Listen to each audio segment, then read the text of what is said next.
Hello friends, अस्सलाम वालेकुम। Welcome to SN TV. दोस्तों, दुनिया का सबसे मशहूर फास्ट फूड रेस्टोरेंट केएफसी के लोगों में दिखने वाला ये शख्स कौन है?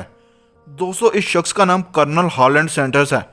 अपनी पूरी उम्र इसने मजदूरी करके गुजारी, लेकिन 65 साल की उम्र के बाद ऐसा क्या हुआ जिसने इसकी ज़िंदगी बदल डाली और ये एक मजदूर से केएफसी का मालिक कैसे बना, और इसे अपने इस केएफसी रेस्टोरेंट को बनाने के लिए ज़िंदगी में किन किन मुश्किलात का सामना करना पड़ा। दोस्तों, कर्नल हालैंड की ज़िंदगी की इस हकीकत को जानने से पहले हमारे इस चैनल को सब्सक्राइब ज़रूर कर दें और बेल आइकन को क्लिक कर दें ताकि आने वाली नई वीडियो का नोटिफिकेशन आपको बआसानी मिलता रहे। दोस्तों, कर्नल हालैंड 9 सितंबर 1890 में अमेरिका के शहर हेनरी विला के एक छोटे से गांव में पैदा हुआ था। इसकी ज़िंदगी का इम्तिहान 6 साल की उम्र में ही शुरू हो गया। कर्नल हालैंड अभी सिर्फ 6 साल का था जब इसकी वालदा का इंतकाल हो गया और ये अपने भाइयों में सबसे बड़े थे और इनकी वालदा को पैसे कमाने के लिए सारा दिन घर से बाहर रहकर काम करना पड़ता था। इसी वजह से हालैंड पर इतनी छोटी सी उम्र में अपने भाइयों को पालने की जिम्मेदारी आ चुकी थी और ये सिर्फ 7 साल की उम्र में ही खाना बनाने के मास्टर बन चुके थे, क्योंकि वालदा के घर ना होने पर अक्सर यही छोटे भाइयों के लिए खाना बनाया करते थे। लेकिन जब इनकी माँ की सैलरी से घर चलना बहुत मुश्किल हो गया तो हालैंड ने 10 साल की उम्र में एक फार्म में जानवरों को चारा डालने का काम शुरू किया। लेकिन इतनी कम उम्र होने की वजह से इनका दिल काम में बिल्कुल भी नहीं लगता था। इसी वजह से कुछ ही अरसे के बाद हालैंड को इस नौकरी से निकाल दिया गया और जब हालैंड 12 साल का हुआ तो इसकी मां ने दूसरी शादी कर ली।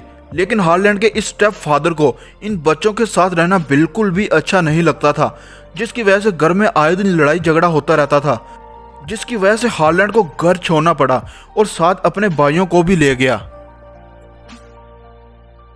और फिर हालैंड ने अपने भाइयों का पेट पालने के लिए दोबारा से फार्म पर नौकरी करना शुरू कर दी और नौकरी के साथ साथ इसने स्कूल में पढ़ाई भी शुरू कर दी। इस तरह वो सुबह स्कूल जाता था और शाम को फार्म पे नौकरी के लिए चला जाता, जिसकी वजह से वो सही से पढ़ाई नहीं कर पा रहा था और इसे स्कूल से भी निकाल दिया गया।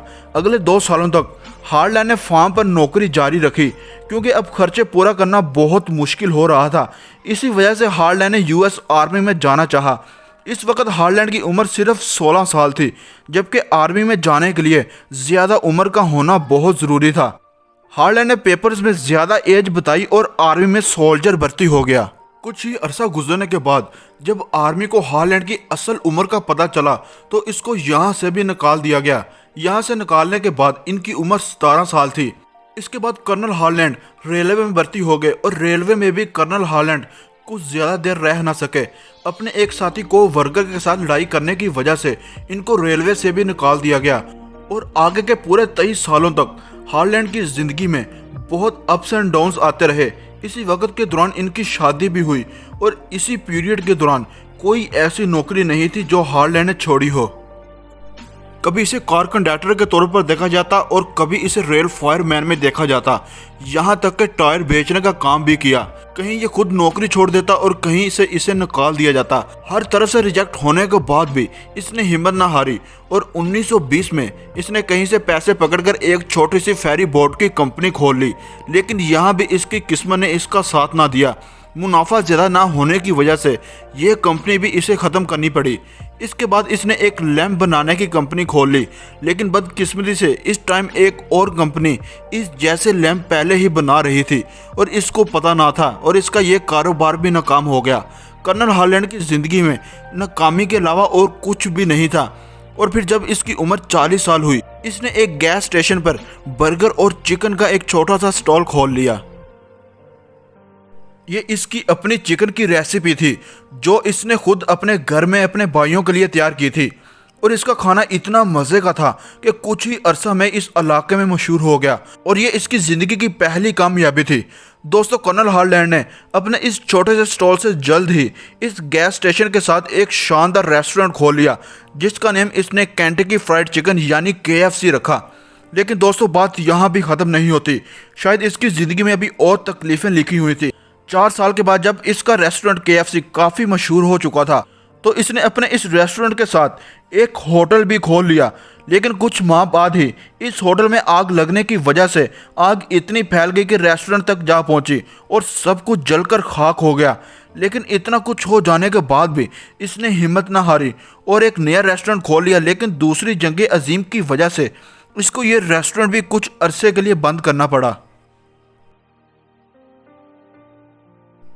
दूसरी जंग अजीम ख़त्म होने के बाद इसने फैसला किया है कि KFC रेस्टोरेंट की मुख्तलिफ शहरों में फ्रेंचाइज बनाई जाएं, और जब ये लोगों से मिलता और अपने रेस्टोरेंट की फ्रेंचाइज बेचने की कोशिश करता तो लोग इसका मजाक उड़ाते। हार्लैंड के मुताबिक इसके आइडिया को 1009 दफ़ा रिजेक्ट किया गया, लेकिन इसने हिम्मत ना हारी।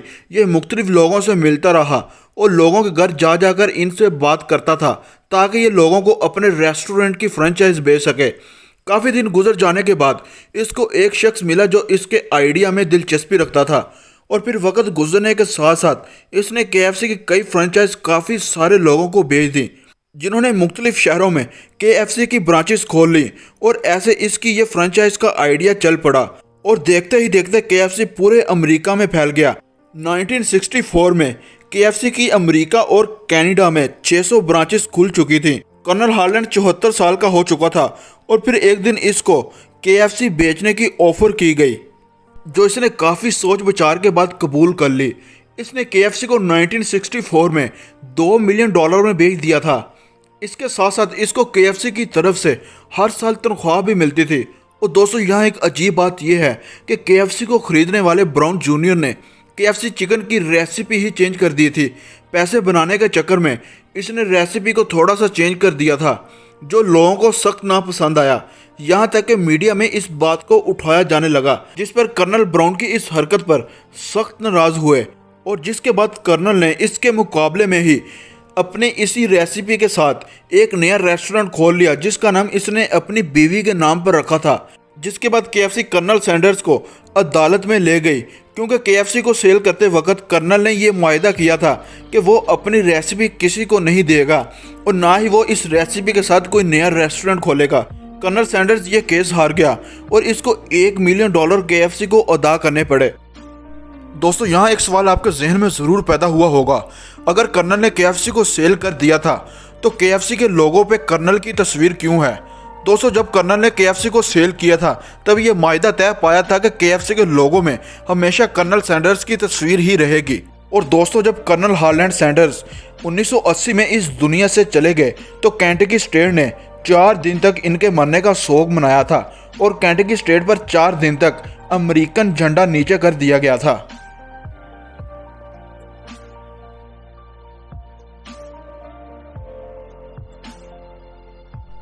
दोस्तों, अगर आज की आपको वीडियो पसंद आई है तो वीडियो को लाइक और शेयर ज़रूर कीजिएगा, और मज़ीद ऐसी इंटरेस्टिंग वीडियो देखने के लिए हमारे चैनल को सब्सक्राइब करें और बेल आइकन के बटन पर क्लिक कर दें ताकि आने वाली नई वीडियो का नोटिफिकेशन आपको मिलता रहे। दोस्तों, अपना बहुत ख्याल रखिएगा। अल्लाह हाफिज़।